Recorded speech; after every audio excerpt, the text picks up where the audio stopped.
দেশের ৭ অঞ্চলে ঝড়ের আভাস, নদী বন্দরে সতর্ক সংকেত। দেশের ৭টি অঞ্চলের উপর দিয়ে দুপুরের মধ্যে ঝড় বয়ে যেতে পারে বলে জানিয়েছে বাংলাদেশ আবহাওয়া অধিদপ্তর। বুধবার দুপুর ১টা পর্যন্ত দেশের অভ্যন্তরীণ নদী বন্দরগুলোর জন্য আবহাওয়ার পূর্বাভাসে এ তথ্য জানানো হয়েছে।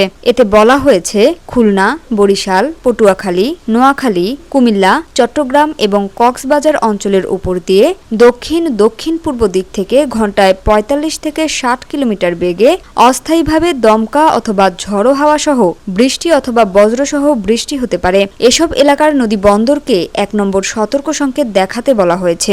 এদিকে বুধবার সকাল ৬টা পর্যন্ত রাজধানী ঢাকায় গত ২৪ ঘন্টায় ৪৩ মিলিমিটার বৃষ্টিপাত রেকর্ড করা হয়েছে। আবহাওয়া অধিদপ্তরের পূর্বাভাস অনুযায়ী আজও দিনভর আকাশ আংশিক মেঘলা থাকতে পারে এবং বৃষ্টিপাতের সম্ভাবনা রয়েছে। Samia Sultana, GBC television.